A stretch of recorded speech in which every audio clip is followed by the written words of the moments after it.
All right, guys, we are going to be bringing another episode of Fantasy News and Brews here, but I want to thank everyone for the feedback we got on the last video. We had a lot of people saying y'all loved these guys, and we had a lot of feedback saying y'all needed pictures of players, y'all needed timestamps. So that's what I am going to be giving you from now on. Very sorry that was not done on the last video. That is my fault, and I will make sure to do better from here on out. But as always, please go down there, drop that like, subscribe to the channel, leave a comment with what you want to see in terms of the channel improving. And yeah, really hope y'all enjoy the video.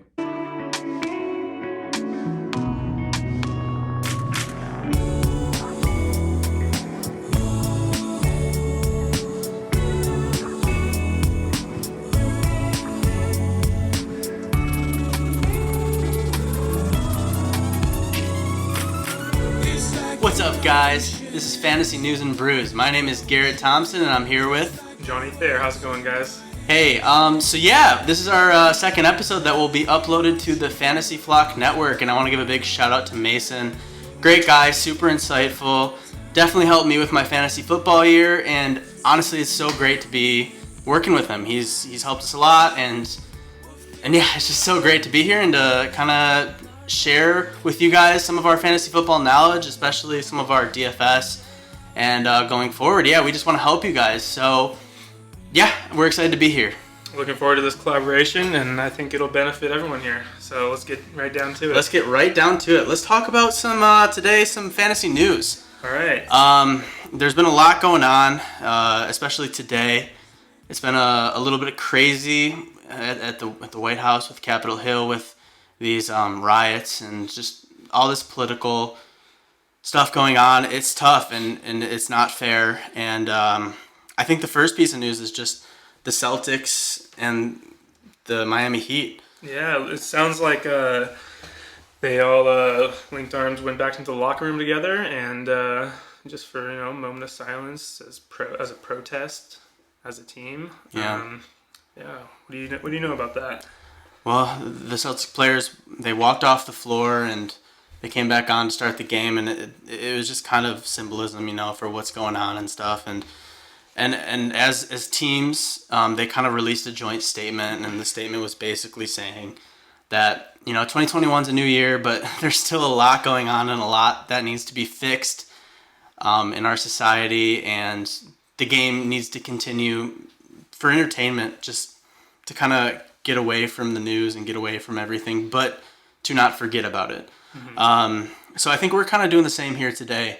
We're kind of just trying to bring some news out and bring some joy, but not forgetting what's going on. So yeah, and we don't want to get too political with you guys, but it's nice to kind of get your mind off the real world for a bit and just focus on sports, focus on the things that we like to do in our pastime. Focus on beating the dude you're playing this week. Absolutely. But just not forget what's going on around us. But do not forget, yeah. Mm-hmm.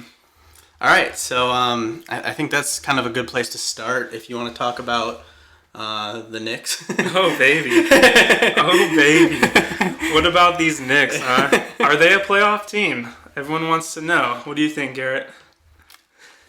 I think that a lot of weird things can happen, but I do not think the Knicks will be a playoff team. But they started off hot, and they have not slowed down yet. Thing is, new coach, new system. They blew out the Bucks. That's, by 20 points. It's unforgettable. How they beat the Pacers. So they seem like the real deal this year. And Tom Thibodeau, he is running these starters into the ground.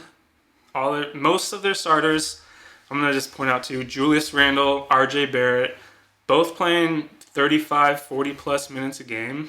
Like, if I want that fantasy exposure. If I don't have Julius Randle or RJ Barrett on my team, I want to get them. And I know right now their team is pretty thin. They're dealing with a lot of injuries. But this is the kind of coach who really relies on his starters. You saw it back in Chicago with Derrick Rose.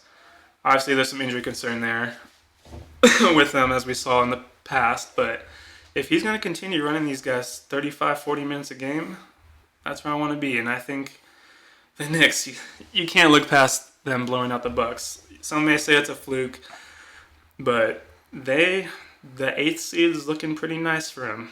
I am going to take the opposite approach. I'm going to say it's a fluke. I mean, RJ Barrett, man, he's out for revenge for last season not getting the All-NBA team and things of that nature. Julius Randle decided he was done being called a bust and decided he's actually a good player, which I kind of always thought he would be. Decides he wants to average almost a triple-double now. Yeah, but I cannot see the Knicks being a contender or a playoff team, and maybe a play-in team with the new playoff format. Yeah. But, I mean, past that, I really can't see much. I mean, sure, they beat the Pacers once, which was a great win because the Pacers are on fire. Sabonis is playing unreal. But past that, I mean, sweet. They beat the Cavaliers twice. They beat my Pistons. Not hard to do. You know, they beat the Bucks. That was a great game. I'll give that to them. They lost to the Raptors, who have been not great.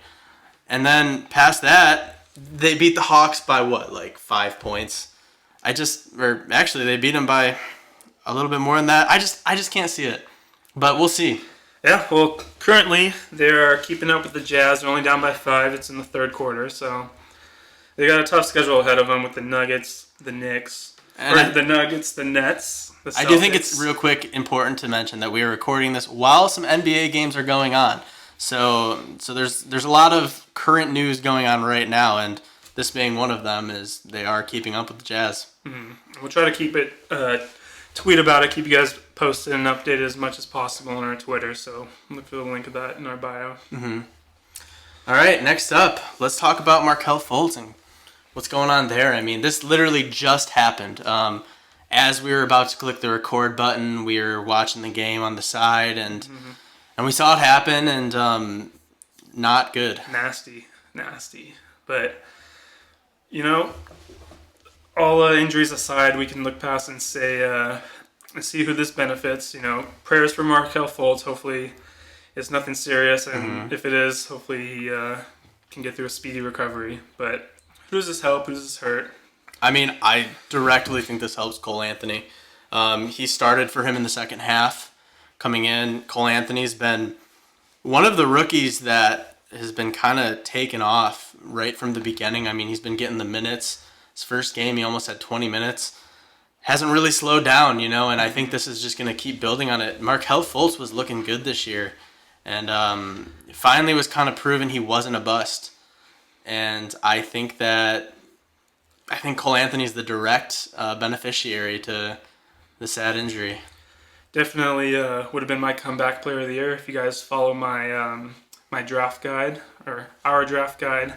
Mostly his draft guide. I just every here and there was like, no, I don't like that. But Johnny did put a lot of hard work into that. If you want to check it out, it's on our Twitter.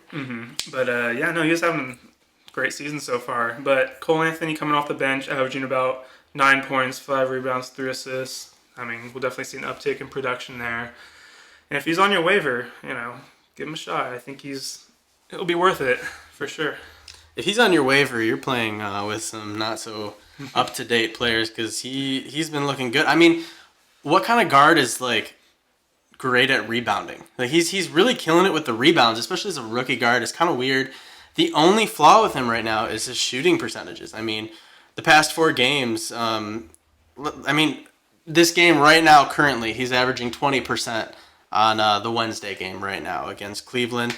Before that, it was 22%, 14%, 27%, 20%. I mean, if he can get the field goal percentages up, he's a great rookie. I mean, he's going off, and that's, I mean, for me, if I'm looking at my rookie and he's not shooting well, I think that's a confidence thing. I think that will come, and I think that I'm not worried about that. I mean, the assists are there, the rebounds are there. He's getting some blocks and steals. I really like Cole Anthony taking over for Markelle Fultz. So just be aware, be updated, be proactive on the Markelle Fultz news, and we'll see what that leads to. Yeah, I agree. Next up, the Toronto Raptors. They're not looking great. Rough start. Rough start. Man. Yeah, it's not looking good.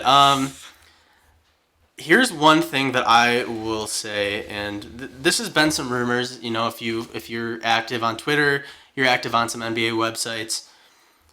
There's some rumors that they at least made a courtesy call for the James Harden trade debacle, and you know, a lot of the rumors are that to get James Harden, you have to be an Eastern Conference team and you have to give up a star. The 76ers kind of came out and said they don't want to give up Ben Simmons. I don't blame them. I would have loved to see Ben Simmons on Houston. I don't think it's going to happen anymore. So right now, the Raptors are in a weird situation where they're not good. And they're supposed to be a contender.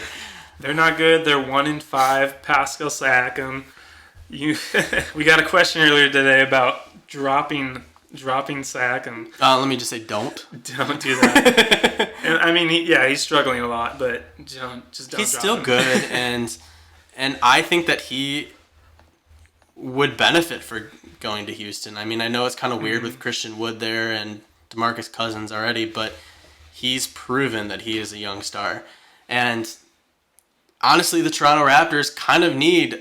I mean, the reason that they won the championship is because Kawhi Leonard was there. He helped the entire team step up, and they kind of need that star factor right now. And there's really only one superstar that's on the trade market, and that's James Harden, who is kind of actively proven that he wants out of Houston. I mean, there are reports coming out saying, oh, he's kind of warmed up to the idea of staying in Houston. He's made it clear he wants out of Houston. The dude doesn't care. So if I'm the Raptors, why not? Why not make that trade, especially if they can sign him to an extension and Harden's cool with playing there?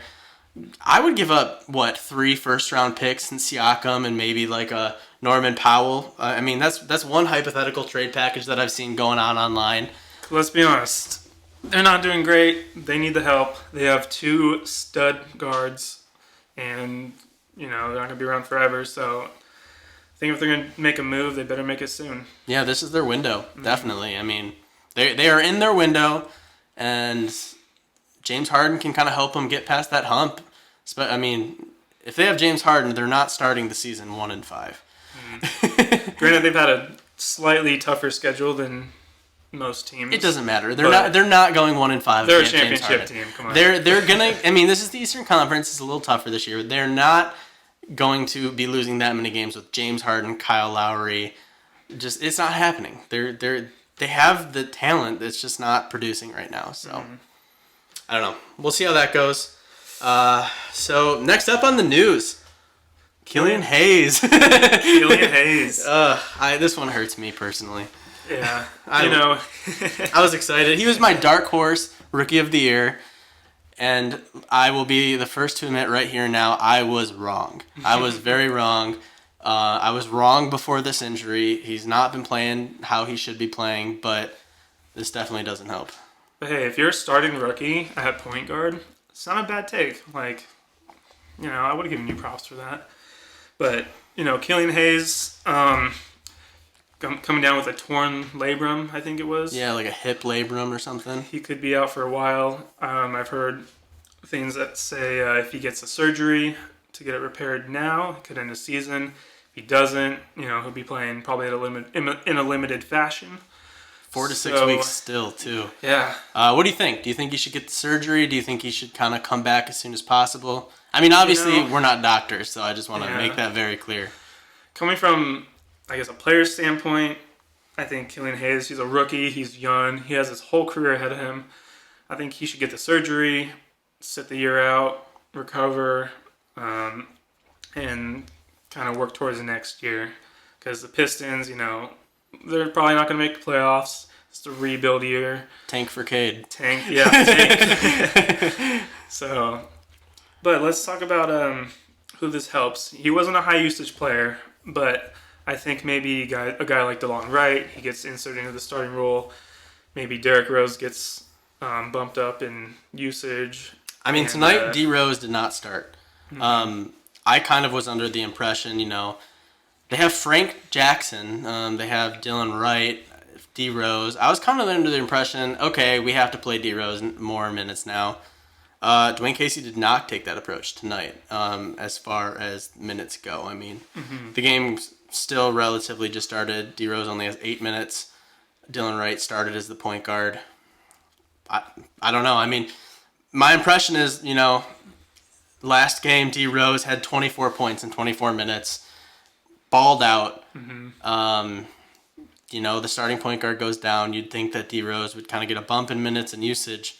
It's not looking like it. I don't know. But even though he doesn't, D Rose, he'll lead that bench unit. He's a very high usage guy. He's going to have the ball in his hands 100% of the time when that second unit comes in.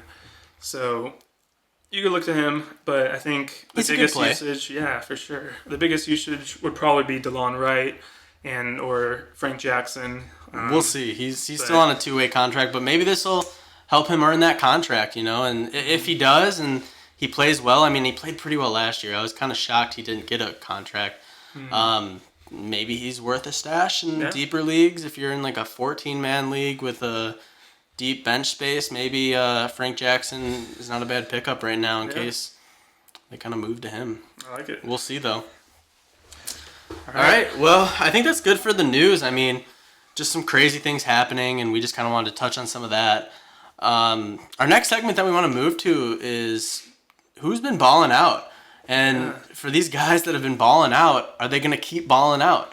I mean, this week we've had a lot of guys, and we currently have guys right now balling out. So start it off with me. What do you think about, I don't know, give me a guy. Who do you think has been killing it this week, and do you think they'll keep killing it? All right.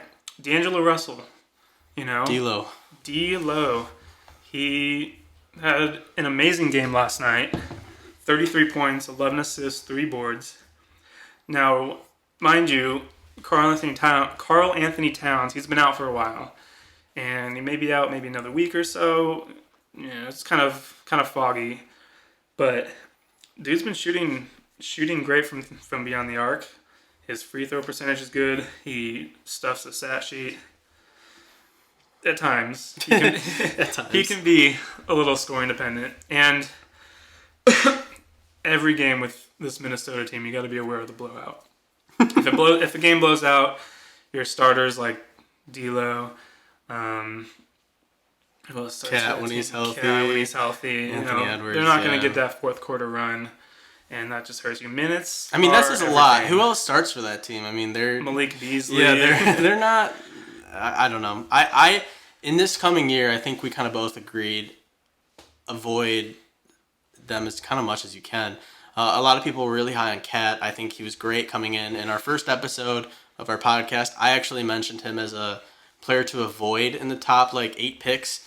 Just very injury prone. Injury prone. A lot of things happened to him in the offseason, and a lot. Prayers up for him, but that doesn't usually equate to a good season, and I don't know. I just don't have a lot of high hopes for the Timberwolves this year. Yeah.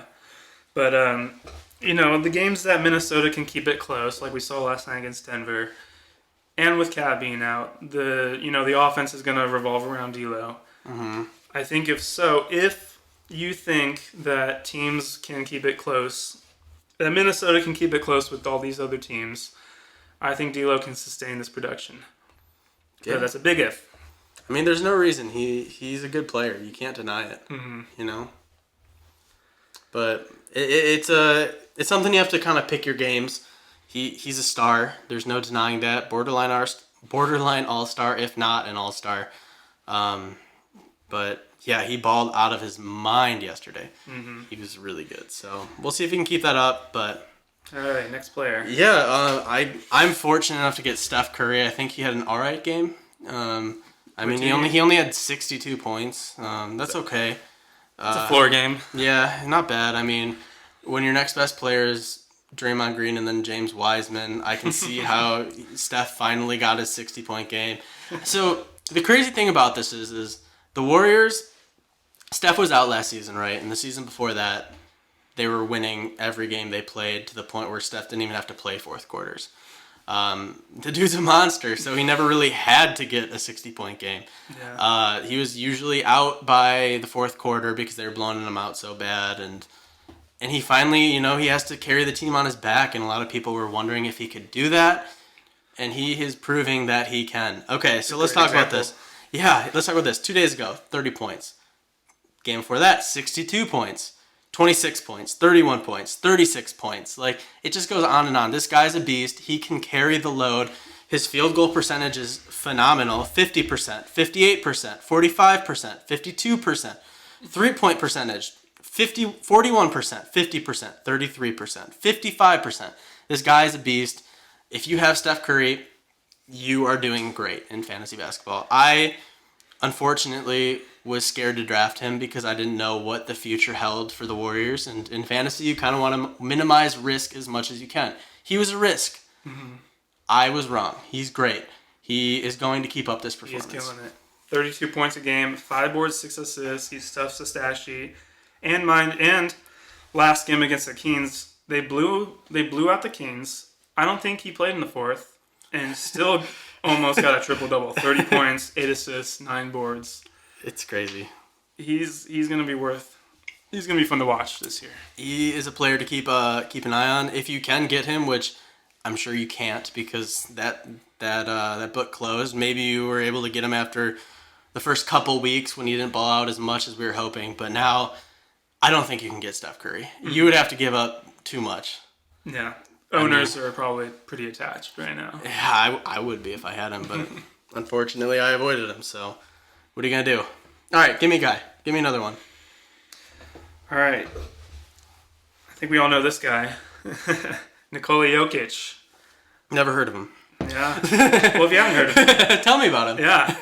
He's just, the number one player in fantasy right now. Oh, wow. Yeah. Let me shed some light on some stats. Yeah, tell me about him. All right. Averaging 24 points, 11 boards, 11 assists. Wow. The triple-double. How have I not heard of this guy? Probably because you've been living under a rock. Apparently. But, man, the only issue I have with him is he gets into foul trouble at times, and they like to blow out teams, and he doesn't get much of a run. But dude is a fantasy gold mine this year. He is. And, you could say that he's dropped to the late first round in some drafts, which is great for whoever picked him up. I mean, in our league that we play in, I think he dropped to 10 or 8 or 9 or 10.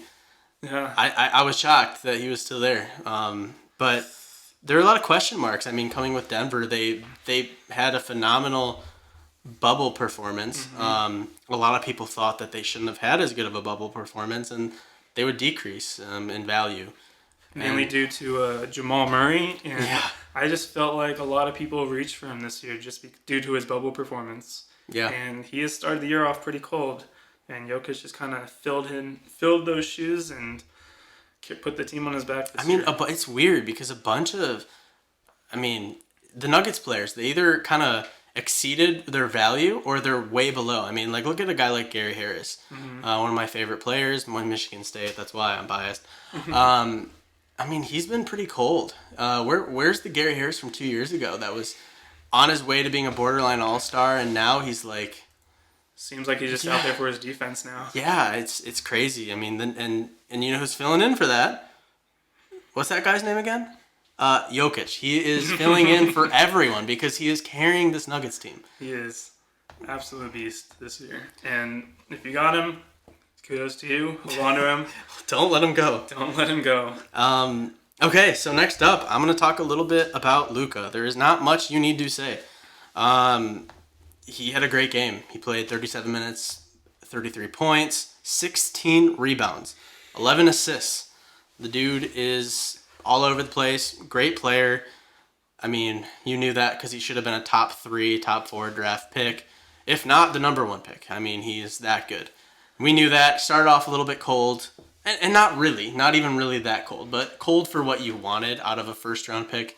He just struggled with his 3-point percentage mostly. And he still kind of is, though. That's the problem. The threes are not there for him yet.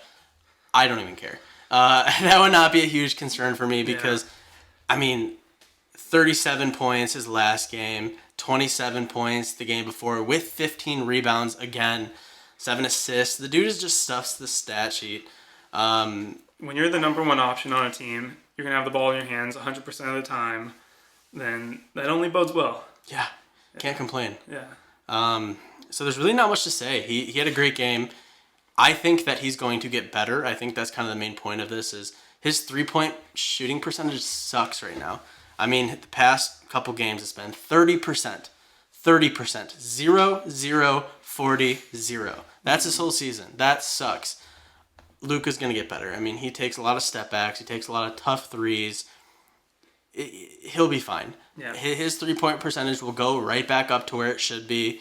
And honestly, you can almost throw him in the buy low, but you're not going to be able to get him because it's Luka Doncic, and he's amazing. It's hard to buy low on a first round pick. Yeah, so you can't even throw him into the buy low. But he is playing below his standards, but he will shoot up. No question. I have no concern over this guy. No.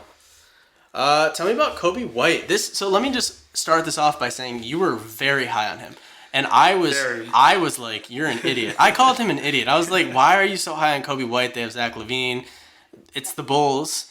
I had no hope in you on this pick, and I'm eating that. Yeah, he was big boom on my draft guide. I was all over that preseason. He's a starter this year. He's my most improved player coming out of the year. And I think this is it. You got him maybe 9th or 10th round. And for a 9th or 10th round pick, he's playing 30-plus minutes a game on a fast-paced Bulls team that plays a little defense. I think you're foolish not to want this guy. He's averaging 16 points, 5 boards, 5 assists, stuff in the stat sheet. Yeah. Had a great game. Had a great game last game. 21 points, 10 boards. He pretty much carried them to a dub over Portland, along with Zach LaVine, of course. And he pretty much carried your fantasy team to a dub against whoever you're playing this week, right? Yeah. He's great to have. Yeah. He was one of the huge misses that I had. I did not have any faith in the Bulls. Maybe I'm naive, but... Hey, not a lot of people do. I mean, new coach. The thing about this coach is he prides himself over all the youngsters on his team. He wants to give them a chance. He wants to see them on the court. And guys like Kobe White, guys like Wendell Carter Jr., all the young players, he wants them on the floor. And he wants the ball in their hands. It's paying off. I mean... Yeah.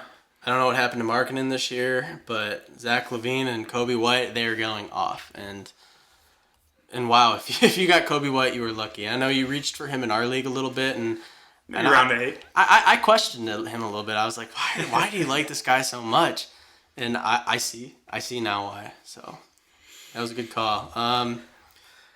Next up for me is a guy that I actually reached for a little bit, and you questioned me a little bit on this one. Bradley Beal. I loved him coming into the season. I didn't care that Westbrook came to town. I love Bradley Beal. I think he's a beast. I really think he's matchup proof, and he doesn't really have many weaknesses on offense, and he's been killing it this offseason, or this season. Let me say, this is one guy I was not very high on, but I will take the L for this. Yeah, so he's proved me wrong. Yeah, so let's talk about right now. There's a game going on, and that's kind of the reason we threw him in here last second.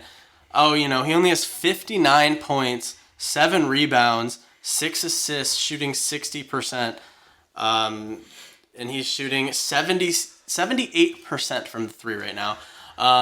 So we play in our league that we play in. You pick one game per week, and I did not pick today, so I am. This would have been the day. Yeah, I am feeling pretty bad because, wow, Bradley Beal is popping off. But what makes me feel a little bit better is he only pops off every single game.